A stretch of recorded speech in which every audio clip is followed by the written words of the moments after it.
Free trade within Canada. It's been a seemingly impossible goal to achieve for decades. Now, Western premiers want trade barriers between provinces dropped to catch up with international agreements. In some cases, they point out it's easier to trade internationally than between provinces. Changes could affect the movement of everything from trucks to wine. But we've heard this story before, so why is this time different? Which provinces might still stand in the way? Joining me now to talk about all of this is the Premier of Saskatchewan, Brad Wall. Welcome back to the House. Thanks, Terry. Mr. Premier, we all saw the news about you and some other Western premiers wanting freer trade between the provinces. But, many of our listeners, I think, might be forgiven for thinking, yeah, sure, the provinces always talk about freer trade, but they never do it. If the provinces wanted to tear down trade barriers, they could do it tomorrow. But the system you have, this agreement on internal trade, it's shot through with protectionist measures, covering everything, government procurement and trucks and booze, everybody knows. So why should we believe you're serious this time? Well, a couple of years ago, we made real progress on part of the AIT, the Agreement on Internal Trade, that dealt with labor mobility. Now we could do some more on that front, and that's part of what our call is about as well. But so that should give people hope, because I'm not going to argue with you. People should be perhaps a bit doubtful, given the fact that the Federation's been around for a while, and we have greater reciprocity with other countries, frankly, than we do interprovincially. But there was progress made on mobility because premiers made a point of making that progress. So we're hoping that same effort and focus can be brought to bear in the Canadian situation. The other reason for hope I would give House listeners is this, Terry. What we are advocating for the country, we've had in place for some time now in Western Canada, called the New West Partnership. Right. Yeah. And it is working reasonably well. So that's why we're going to press for freer trade amongst the provinces. We're hopeful that we can make some progress. Now, you mentioned better reciprocity, as you put it, with other countries and with some other provinces. I mean, you've raised a thorny issue there, haven't you? I mean, I'm talking about Ontario. Under the Canada-European Free Trade Agreement, European countries would have better access to business in other provinces than other provinces would. I mean, it's kind of an absurd situation, but it's not in Ontario, right? Well, that's correct. I'm talking about the agreement. They've got a dodge basically called local knowledge. You've got to have local knowledge, otherwise you can't get business in our province. So you're running into a brick wall in Canada's biggest province, aren't you? Well, that is an issue. I've been pretty clear that we need to deal with that. There's a local preference there, about a 10% head start that companies in our largest province would get ahead of other companies in the country, and arguably you'd have a more level playing field if you were bidding from the European Union and perhaps Korea when that deal is ratified. So, I mean, that is precisely the point. We need to make sure we're trading in interprovincially as free as we are internationally. I would point this out. Our biggest trading partner is the United States. China, I think most people would think would be second, and they're very close, but we do far more business with Ontario than China. So it's a value trading partner in the market, but we never want to take for granted at all. But I think we should always be looking to improve the trading relationship in the country. And to be clear, though, the exception that we're talking about, this local knowledge thing, this is big business. This is big government construction contracts, isn't it? This is not a minor matter.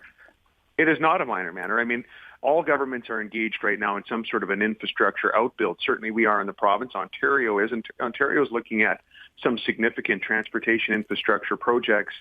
So these are big deals. I have our companies in Saskatchewan or other provinces saying, look, we think this is a bit of an unfair advantage, and we just want a level playing field to compete. I understand the rationale, by the way, for provinces, for governments to consider it. But we know that while freer trade is imperfect, in the long term, in the medium term, it's better than protectionism, and so that's part of the message. We think there should be freer trade, for example, in wine, beer, and spirits. We'll need the federal government to be involved in that because they've got some attendant legislation that would have to be changed.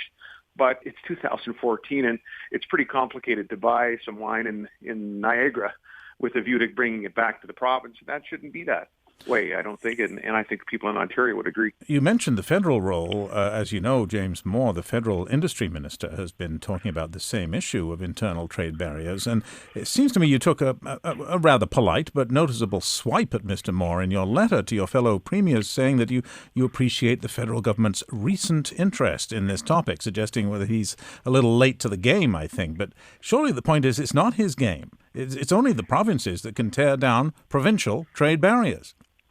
It's true, and if the letter seemed unkind at all in that way, I don't think that was the intent, because we welcome the fact the federal government and Minister Moore are specifically talking about this issue.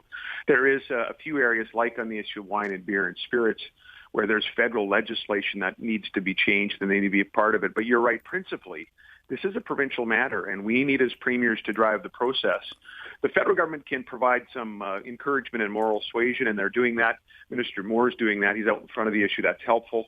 But when it comes down to it, premiers are going to have to get this job done, just as they did on the labor mobility piece 4 years ago or so. So for people listening to this at home, it may sound a bit abstract, but what practical difference would it make? I mean, will they actually be able to take that Niagara wine that you described back home to Alberta or Saskatchewan? And can they drive their truck without getting different paperwork for the brakes and the tires and the weight and the trailer and so forth? Because that's the way it is now, right?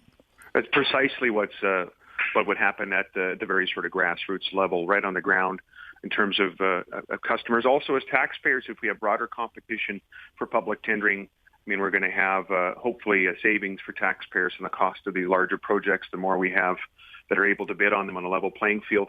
But you're right, we can harmonize a lot of regulations, especially in transportation. I think we can agree that each province has reasonably rigorous regulations in place, and if it's good enough for Ontario, it's likely going to be good enough for our government in Saskatchewan. So there are some common sense advantages to it. One other example I'll point out is that we're working towards one business registry for Western Canada in the New West Partnership, so that if you bought a business license and you're registered in Saskatchewan, you're automatically registered and licensed in the other two Western provinces. All right. I want to ask you quickly about a couple of other things, if I may. First, on the Senate, as you know, we reported on the CBC this week that some Conservative senators are putting some pressure on the Prime Minister to fill the vacancies in the Senate. There are quite a few. You, I think, in Saskatchewan already have a full slate of 6 senators, but you want the Senate abolished. And Supreme Court has said that's pretty well impossible. But isn't the only way to get rid of it, to get what you want, to have the Prime Minister just forget about naming new senators and just let the Senate wither and die? Well, it's a long goodbye, but it is a goodbye, and you're right, that's the position of the province. So do you support that? I don't think the Prime Minister should be in a rush to appoint senators. For all the reasons we've opposed it as an institution, it's an anachronism in 2014. Even if you're in the regions, it fails the test of sort of regional representation. It's more focused on where population is, and we already have the House of Commons for that.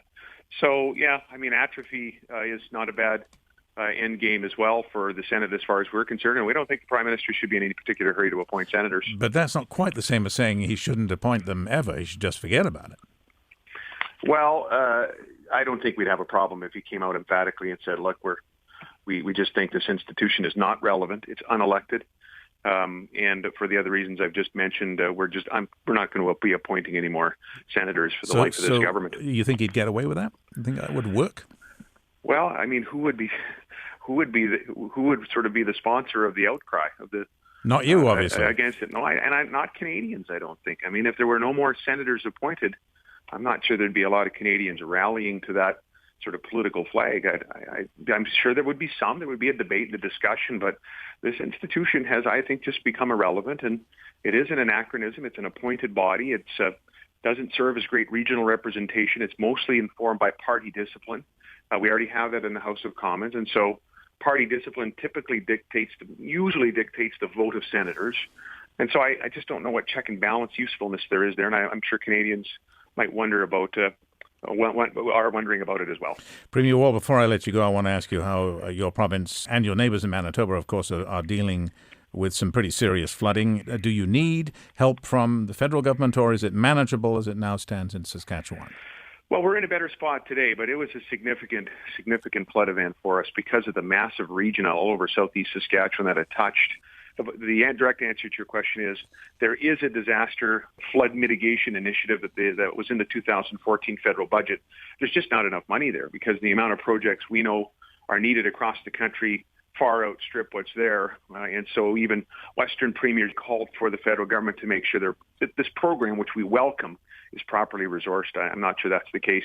For us right now, the waters are receding and we're recovering. And, the physical health question was answered. There was no one lost their life, no major injuries. So we'll rebuild, but we do need the federal government to be a part of that rebuilding. Good luck with that. Premier Brad Wall of Saskatchewan, thanks for coming on the House. Appreciate it very much. Thanks for the time, Terry.